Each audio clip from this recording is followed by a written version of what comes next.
再次睁眼，发现前世造我黄谣的人正站在讲台上，感谢我愿意资助他读完高中。我抱歉一笑，不好意思，我后悔了。全班哗然。老师错了。徐盼呆住，我的钱也不是大风刮来的，我可不想帮了一只白眼狼。徐盼两手揪着裤子，脸上一阵白一阵红，无措得很。他含泪望向我，仿佛受了天大的委屈。我不理会，埋头算题。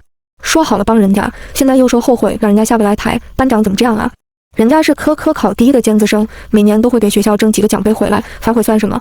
就算他要把徐盼赶出去，学校也不会有意见。成绩好也不能为所欲为啊！我把笔往桌上一撂，教室里窃窃私语的那些人顿时闭紧了嘴。他徐盼是贫困生没错，但钱是我自己的，怎么用是我的自由，怎么就成我仗着成绩为所欲为了？看向还处在讲台上的徐盼，我不耐烦道：“你准备站到天荒地老是吗？”徐盼忙不迭低下头，迈着沉重的步伐走下讲台。有同学注意到他哭了，贴心递上纸巾。我没事。徐盼柔柔一笑，一副努力不让自己落泪的样子。随后，徐盼走到我旁边，向我鞠了一躬：“对不起，我不该和江燕次说话。”他给我的笔，下课我就还回去。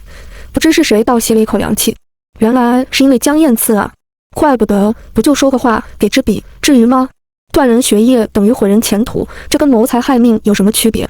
班长这次真的太过分了，就连班主任也说做人留一线，日后好相见。我不理解，奖学金是我自己挣来的，怎么使用我说了算？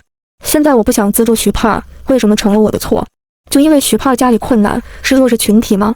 既然大家都想为徐盼同学的学业尽一份力，那就下课后还来我这里捐款吧。谁说要捐钱了？反驳我的是副班长江玲。前世我资助徐盼，江玲没少阴阳，我爱出风头。后来徐盼造我黄谣，江玲也出了一份力。我微微一笑，刚才你不是说断人学业等于毁人前途，跟谋财害命没什么区别吗？自己做不到，反去要求别人，这叫什么道德绑架？江玲咬牙切齿：“徐盼，你的高中学费我包了。”徐盼感激地看向江玲，两行眼泪很合时宜地落下。谢谢。趁徐盼转身回座位，江玲狠狠剜了我一眼，恨不能把我给吃了。我笑了，路是他自己选的，跟我有什么关系？下了班会课，班主任把我叫去办公室，说以后踏进社会不看成绩，人际交往更重要。所以啊，我得和同学处好关系才行。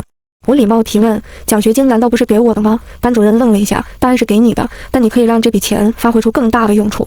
再请老师帮我捐给山区孩子，帮他们建一个图书角。”我把装奖学金的信封放在办公桌上就走了。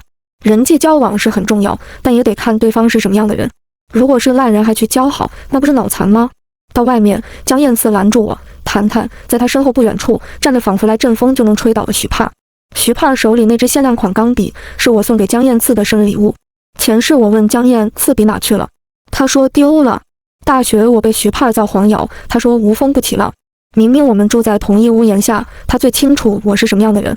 江家在大山里，一穷二白，原本江燕次读完小学就要去理发店当学徒，但他自己不甘心，于是拼了命的去赚钱。12岁的孩子身兼数职，只为能够重回校园。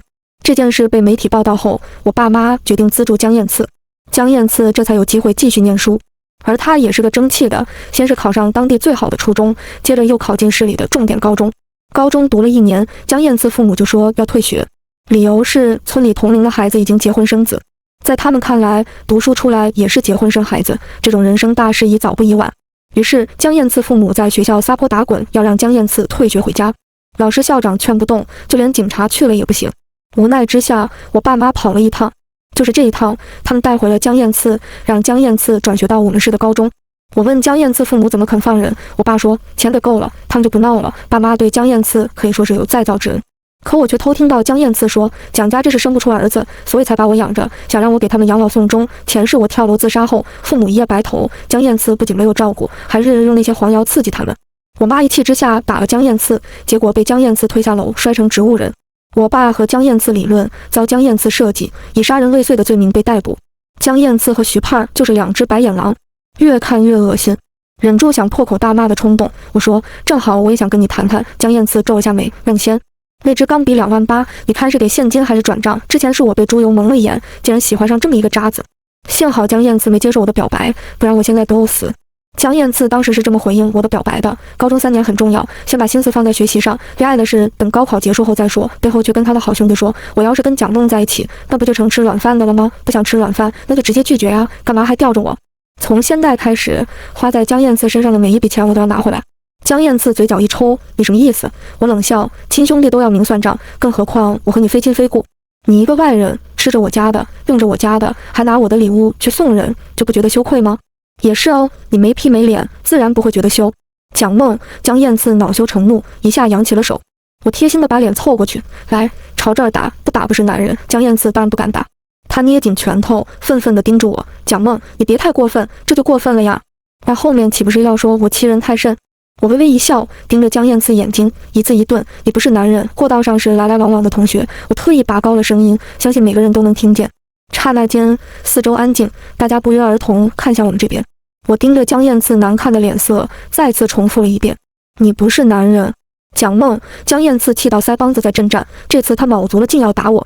不要！徐盼看准时机冲过来拦住江燕次，红着眼眶把钢笔塞到我手里。都怪我，跟你无关，是蒋梦气我拒绝了他的表白。提到表白，我就忍不住想对自己翻白眼。比江燕次好看的人多了去了，我怎么就偏偏看上了他？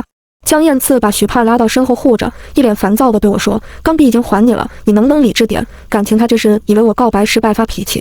我直接翻了个大白眼，把钢笔往旁边的垃圾桶一扔。这一下让徐盼的眼睛都直了。江燕次也是一副肉疼的表情。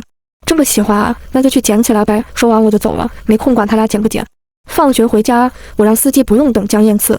到家后，我把爸妈拉进卧室，反锁上门，将前世发生的种种全告诉了他们。江燕次刻苦上进，爸妈很喜欢她，得让他们知道江燕次的真面目，不然容易走前世老路。爸妈在听完我被造黄谣的事情后，沉默了许久。我妈转过身，悄悄擦着眼泪。我爸沉声道：这2年那边的扶贫工作做得很好，在政府的帮助下，他父母在今年搬进了镇上的新房子。正好他们也盼着江燕次能够回家看看，那就让他们来把人领回去吧。等江燕次回来，把这件事告诉了他。江燕次低着头，一言未发。由俭入奢易，由奢入俭难。江燕次现在心里肯定1万个不愿意，但那才是他的家，不回也得回。我半夜下楼找东西吃，发现江燕次还坐在沙发上，动作也跟前面一模一样，整个人就像是被定住了。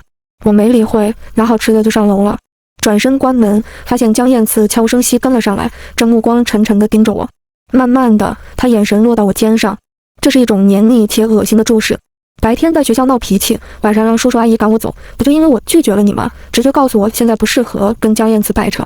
我抬手就要关门，江燕次却挤了进来，一把扯断我的睡裙吊带，试图让我的上半身暴露出来，另一只手死死捂住我的嘴，把我逼到床上压在身下。真贱，求着难睡你，看在你一再恳求的份上，我就勉为其难满足你吧。说不定等你成了我的人，他们就不会赶我走了。江燕次埋头要亲上来的一瞬间，我屈膝一踹，下一秒江燕次身体弓成虾米状，脸涨得通红，捂着双腿之间那坨肉咚一声摔到地上。他死死盯着我，良久说不出一句完整的话。我起身一脚踢在江燕次心口，跆拳道可不是掰练的，江燕次强奸未遂，至少要在里面待3年。他父母知道，跑来我家闹了一通。我把账单往他们面前一甩，刚才还情绪激动的2个人瞬间安静下来。这上面记录的是江燕次的赌博情况，拿着我家资助他学业的钱去赌，还以我家的名义跟赌场借了10来万。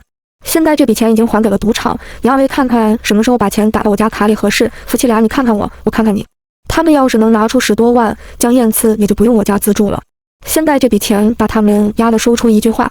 最后2个人拿着账单灰溜溜离开了我家。最近请假处理江燕次这档子事，没去管徐胖。等我回到学校，徐胖和江玲已经处成好姐妹，2个人有说有笑，形影不离。要是江玲没有偷偷瞪徐胖，我还真信了。课间操的时候，江玲笑眯眯地过来找我说话，不过是表白失败，班长就把人送进了监狱，真是好大的威风啊！抑扬顿挫的声音通过江玲带的小蜜蜂回荡在操场上。刹那间，似乎所有人的视线都集中在了我身上。这一刻，我仿佛又回到了前世。被造黄谣后，不管走到哪，总有人盯着我，对我指指点点。那种心慌无措的感觉毫无预兆地再次袭来，我的手脚逐渐变得僵硬，不得不停下动作，站在原地大口呼吸，试着平复情绪。江玲见我这副样子，很是得意，趁着跳操，江玲撞向我，我一时没站稳，摔倒在地。班主任赶来扶起我，先回教室休息吧。我转过身，发现大家看我的眼神充满了鄙夷，一如前世那些相信黄谣的人。他们的眼神犹如锋利的刀子，对我进行了无声的凌迟。我不知道该怎么反抗，只能任由他们去。如今老天给了我重活一次的机会，我绝不能再像前世那般懦弱。我又没错，凭什么要任他们指责，任他们鄙夷？明明该受到谴责的是散播谣言的渣子。我掐紧手心，深吸一口气，对班主任说：“我没事，我和江玲是课间操领舞，都带了小蜜蜂。”此刻，我听见自己微微颤抖的声音被小蜜蜂放大。江燕次强奸未遂是事实，不信你可以去问警察。江玲皱了皱眉，没吭声，但她看我的眼神里充满了嫌弃。这时，我隐约听见身后传来一道声音：“这种事情她是怎么好意思说出口的？”说话的人是个女生。我大概明白江玲的嫌弃是怎么回事了。就算是女生，也做不到感同身受，因为在大多数人的认知里，强奸似乎总是女人的错。说要是女人没有勾引，她怎么会做出那种事？这个道理也适用于那些被造黄谣的受害者。倘若受害者在这件事上一再退让，只会让施暴者有恃无恐。我们要做的不是躲起来，而是站起来直面那些流言蜚语。我朝着那个女生的方向掷地有声：“江燕次强奸未遂，错的是江燕次，为什么我不能说？”虽然我心里还是很紧张，但我的声音已经不再颤抖。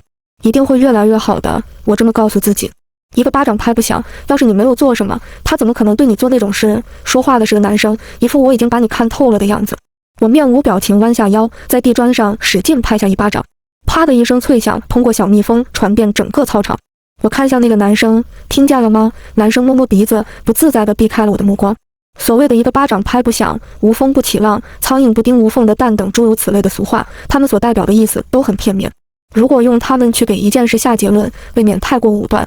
课间操结束回教室的路上，我听见江燕次的好兄弟跟人说，江燕次之所以拒绝蒋梦，是因为不想被说吃软饭。如果蒋梦说的是真的，那江燕次为什么不答应他的告白，然后顺理成章和他去床上运动，而要选择强奸？明摆着蒋梦就是在撒谎，他这是在报复江燕次，好一番信誓旦旦的推理。我走过去拍了下男生的肩，能问问我为什么非江燕次不可吗？男生扭头看见我，打了哆嗦。任谁在背后说人坏话被抓包，都会吓得不轻。男生咽了咽嗓子，半晌没吭声。我开始掰着手指头数：一没我有钱，二没我成绩好，三他还不高，四他人品差，也就那副皮囊还能看得过去，但比他好看又优秀的人多了去了。你说我干嘛非要他啊？我充满求知欲地看向面前的男生，见他半天憋不出一个屁，真知道你该不会是对江燕次有意思吧？才没有！男生梗着脖子反驳。我当没听见，感慨道：怪不得你要为他说话，原来如此。我说没有，你耳朵聋了吗？男生扯开嗓子吼。我冷冷地看过去，被冤枉的滋味好受吗？只有经历过才会感同身受。男生咬了咬牙，一句话没说，转头就走。走得太急，男生左脚绊右脚，摔了个狗吃屎，惹得周围人哈哈大笑。我平静地收回视线，嘴角却控制不住地上扬。看，只要自己强大起来，那些胡说八道的人就会把嘴闭上。中午，开学订购的春夏秋冬4套校服到了，生活委员正在统计还有哪些同学没有交校服钱。结果发现只有一个，那就是许帕。一套校服399，4套下来1596，这对徐帕来说是一笔不小的费用。他家重男轻女，又是出了名的贫困户，徐帕能念到高中，全靠社会爱心人士的帮助。可惜大多数钱都被他父母拿走了，留给徐帕的钱连交学费都够呛。此时面对生活委员的一句什么时候可以交钱，徐帕很是局促不安。这时江玲从外面回来，徐帕顿时眼睛一亮，就像溺水的人抓到了救命稻草。生活委员的目光也跟着投向江玲。江玲皱了皱眉：你们这么看着我干嘛？生活委员轻咳一声：之前你不是说承包许帕的高中学费吗？现在他的校服钱还没交，你看要不要帮他交上？江玲一脸烦躁，眉头皱得可以夹死苍蝇。要是放在从前，这笔钱对江玲来说不值一提，但如今江玲父母投资失败，生活水平直线下降，每一笔钱都要花在刀刃上。高中学费不是小数目，我还挺好奇江玲会去哪找钱给徐帕交学费。在江玲沉默时，徐帕怯生生地开口说：副班长愿意给我交学费，我已经很知足了。校服钱我会自己想办法，毕竟副班长过得也不容易，我不能再给副班长添麻烦。谁过得不容易了？江玲就像被踩住尾巴的猫，顿时炸开了毛。班里大多数同学是从本校初中升上来的，大家对江玲都有一个富家千金的印象。乍一听见徐帕说江玲不好过，大家的目光瞬间集中到了江玲身上。江玲瞪了许帕一眼，随后没好气地对生活委员说：明天我就把钱带来给你。第二天，江玲把钱往生活委员桌上一拍，数数够不够。江玲脸色很差，就像是遭了什么惊吓。察觉到我的注视，江玲走了过来：下午放学一起走，我有话跟你说。我和他之间有什么好说的吗？放学后，我收拾好书包就走。江玲见状，来不及收拾东西，随便塞了几本书就来追我。不是说好一起走吗？谁跟你说好了？当时我都没吭声好不好？绕过江玲，我走得飞快。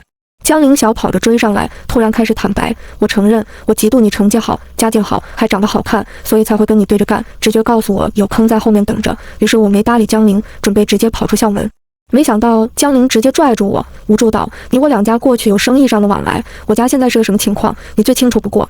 我连自己的学费都快交不上了，哪还有闲钱去管徐胖？之前我是跟你怄气才会答应帮徐胖交学费，现在我后悔了，你帮我想了办法好好，现在知道自己没钱了，早干嘛去了？资助徐胖是他自己的选择，跟我有什么关系？”我推开江玲的手，这是你自己的事，跟我无关。我转身就走，却听见江玲含着哭腔怒道：“蒋梦，别忘了是谁让你能够站在这儿。小时候掉进荷塘，是江玲爸爸跳下来救了我。事后我爸妈跟江家谈成一桩生意，一桩让江家稳赚不赔，我家什么好处也捞不到的买卖，算是还了江玲爸爸的救命之恩。没想到江玲现在又提了出来，这算不算挟恩图报？”我冷冷地注视江玲，你要不要回去问问你爸当年那桩生意赚了多少钱？江玲有些心虚地转动眼珠，显然是知道我家已经还了那份恩情。但人不要脸则无敌。江玲说：“只要你这次帮了我，我就再也不提我爸救你的事。我凭什么信你？这种事有一次就会有第二次，根本就是无底洞。”我转身就走，江玲追上来拦住去路：“你要是不帮我，我就把这个发出去。”江玲翻出一张照片，是去年寒假在养老院做义工的时候拍的。我微微眯眼，想起前世江玲令我的日常照编造故事，话里话外都在说我高中行为不检点。江玲见我不吭声，下巴一抬，网上那些人听风就是雨，我要是配个劲爆点的标题，你就完了。我无言盯了江玲许久，才勉强把想打人的冲动压下去。明天几点？江玲得意一笑，这什么急啊？明天再说。第二天，江玲约我去了一家冷饮店，这里的饮品最便宜也要18一杯。江玲在看价目表的时候，明显肉疼。我也没指望他能请我，就随便点了一杯，准备付款，却被江玲拦住：“不用，我请，毕竟是我有事找你。”江玲笑得勉强，我也没跟他争，免费的东西不吃白不吃。过了几分钟，服务员念到我们的号，我去拿，江玲十分殷勤地跑去前台，回来还帮我把吸管插上。我有些受宠若惊，只当江玲是真的很希望我能帮她解决徐胖那个麻烦。但在低头要喝的一瞬间，我看见吸管口沾有白色粉末。见我停下动作，江玲放在腿上的两只手不自觉握紧。我缓缓绽开一抹笑，突然觉得你那杯更好喝，我能跟你交换吗？江玲神情一致，我刚喝了一口，再给你点一杯吧。我不介意，换根吸管就行。我抽出自己那根吸管就要插进去，江玲惊恐地抓住我的手，换一根。紧接着她从桌上拿根新的吸管插进去。我沉下脸，把手里的吸管往桌上一拍，我又没喝过，为什么要换一根？还是说我这杯有问题？江玲嘴角抽搐了一下，怎么可能？你别瞎想。那你喝一口，我贴心地把水递过去。江玲下意识往后躲，我冷笑一声，果然就是有问题。说罢，我拿着饮料就要去前台找店员理论。江玲拉住我，多一事不如少一事，更何况这水有没有问题还不一定。如果没问题，你为什么不敢喝？我盯着江玲，将她的慌乱尽收眼底。过了10多秒，江玲深吸一口气说：“我喝给你看。”江玲拿着我那杯饮料，做了得有3分钟的心理准备，才喝下一口。当然她没有吞下去，还把饮料推到我面前，示意我可以喝了。我是傻的吗？喝这种加了料的东西？江玲捂着肚子，做出一副痛苦的样子，要去洗手间。吐掉可就没意思了呀。酝酿好情绪，我大喊一声：“有蜘蛛！”江玲被吓到原地起跳，扭头惊慌失措地问我：“哪儿？蜘蛛在哪儿？”下一秒，江玲脸色惨白，冲向洗手间。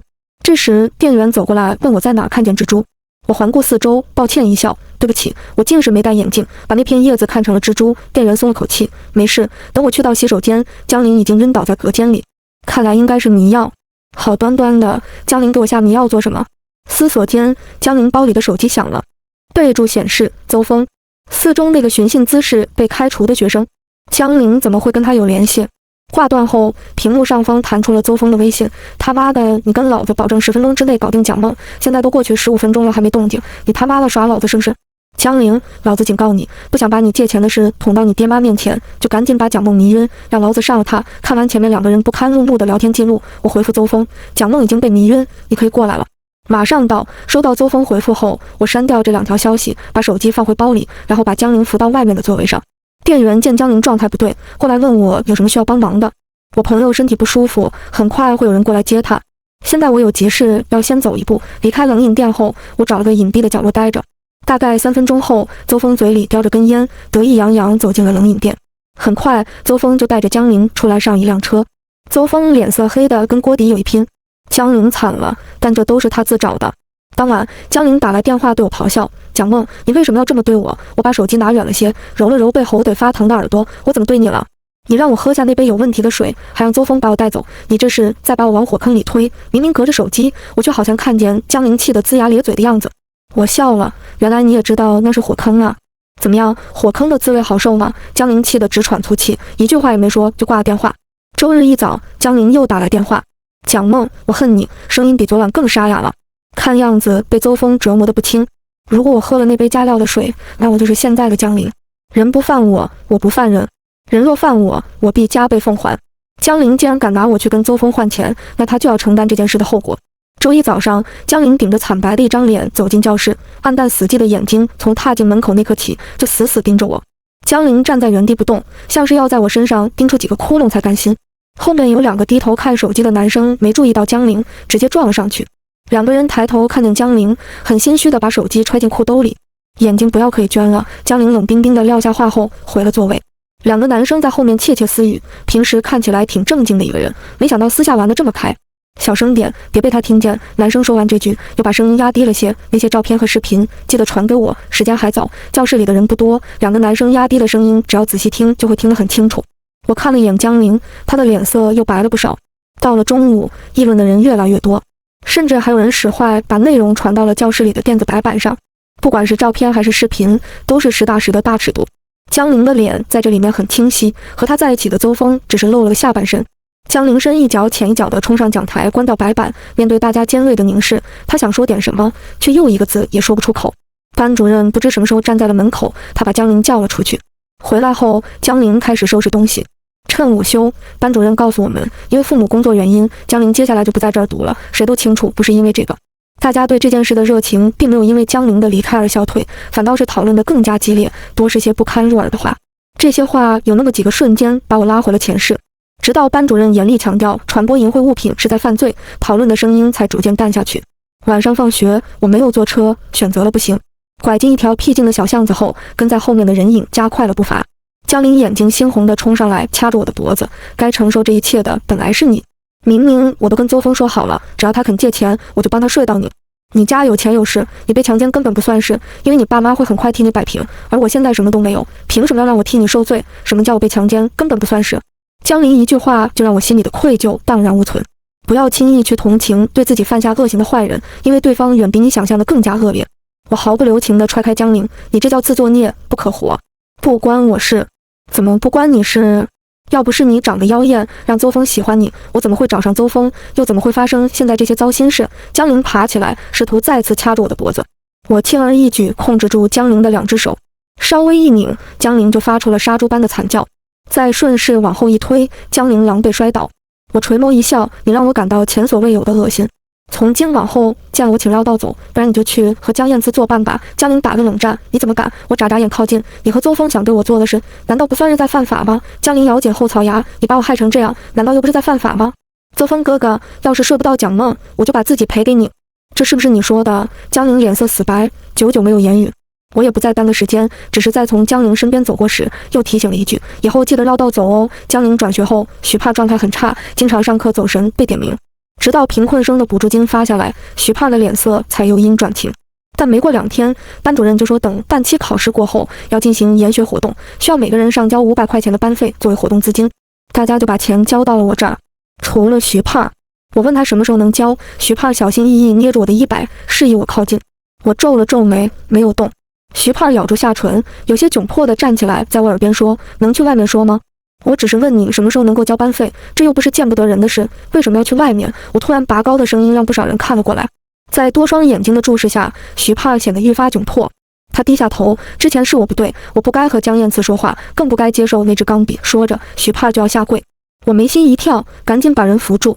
不等我开口，徐盼就红了一双眼睛，委屈兮兮地把我盯住。班长大人有大量，就别跟我这个小人计较了好吗？我计较什么了？真是好笑。站好，小心我告你诽谤。我话音刚落，徐盼就掉起了眼泪。我现在手头紧，拿不出那么多钱，班长为什么要逼我？班长家里有钱，买支2万8的钢笔跟买水一样简单，不像我2块钱一个的馒头都要考虑再三才会买。我气笑，我什么时候逼你了？班长，500块钱还没你扔掉的那支钢笔零头多，要不你就帮他交了吧。我转头看向说话的男生，视线落在他的限量款球鞋上。你这双鞋得要个5、6千吧？男生气了一声，全球限量发行，5、6千怎么可能买得到？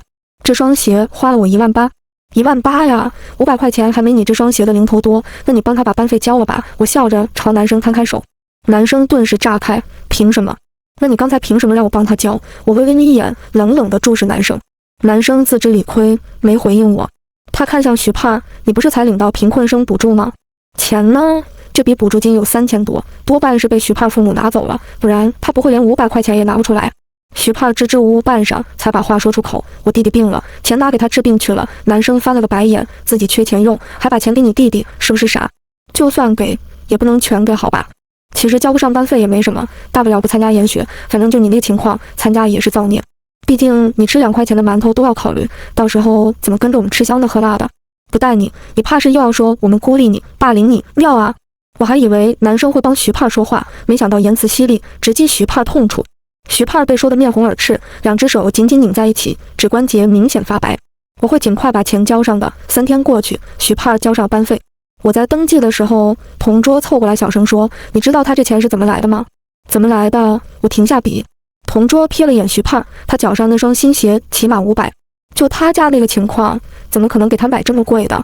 最近有人看见他上秦然的车，到秦家一待就是1整晚，第2天一早又坐车和秦然一起来学校。我好奇，你怎么知道他在秦家待了1整晚？有人是秦然邻居，亲眼看见的呀。同桌接着又说，他有家不回，跑去跟一个富二代待着，然后就变有钱了，很难不让人多想。未知全貌，不予置评。我收起登记班费的册子，起身打断了同桌想跟我八卦徐盼的心思。但很快这件事就愈演愈烈了。体育课上，几个女生围住徐盼，把他身上值钱的东西全脱下来扔到一边。为首的女生拿出审判者的架势，扇了徐盼一巴掌，出卖身体去换钱，你还要不要脸？我没有。徐盼含着眼泪委屈反驳。女生冷笑，那你这些东西是从哪儿来的？大风刮来的吗？徐盼瞥过旁边那些名牌货，边抹眼泪边说，都是秦然给我的。他怎么会平白无故给你东西？女生狠狠拽住徐盼头发，贱不贱啊你？真丢我们女生的脸。女生又给了徐盼一巴掌。徐盼咬紧下唇，也不吭声，任由他们欺负。班长，他们太过分了，我们得过去帮徐盼。身边的人义愤填膺，卷起袖子就冲了过去。我却站在原地没动。徐盼这是故意的。他先是反驳了那个女生的话，却又不说清楚他跟着秦然回家是做什么，不是摆明了想让人误会他和秦然吗？现在这个局面都是徐盼自找的。体育课上这么一闹，让徐盼和秦然的事全校皆知。徐盼走哪儿都会有人骂他婊子。尽管秦然站出来说徐盼去他家只是补课，却还是没人相信。中午，秦然生无可恋地找到我，蒋梦，我俩一起长大，我是什么样的人你最清楚，你快帮我证明一下清白。没有证据，说了也是白搭。我拍拍秦然的肩，无奈道。秦然抬头深吸一口气，绝望道，如果时光能够倒流，那晚我一定不会让他上车。怎么回事？我好奇地问了一嘴。秦然哎了一声，是这么回事，那晚下课我坐车回家，突然前面窜出来一个人，我见他摔得不轻，就让他上车带他去了医院。本来我是要让司机送他回家的，结果他说超过10点半，父母就不允许他进家门，还说他爸妈重男轻女，从小到大他就没穿过一件新衣服，总之就是说老可怜了。然后我就把他带回家睡了一晚。第2天他来感谢我，请我吃了一顿饭，他就在旁边看着。我问他为什么不吃，他说钱只够1个人吃。于是我的同情心又开始泛滥，就让他来给我补课，还给了他一些穿的，想着能帮一点是一点。秦然正在感慨自己太过善良的时候，耳边突然响起一声卧槽，监控动了。什么时候修好的？刚才我挖鼻孔的样子，该不会被老师看见了吧？完了，我英俊帅气的形象要在老师心里崩塌了。我回过神问秦然，你家有没有监控？秦然撇嘴，这年头谁不在家里安2个监控？话说一半，秦然眼睛一亮，证据这不就来了吗？在秦然回家去取监控视频的时候，徐盼的父母杀到学校，哭着喊着要秦然为他们女儿负责。徐盼耷拉着脑袋，沉默地站在一边，仿佛他就是个受害者。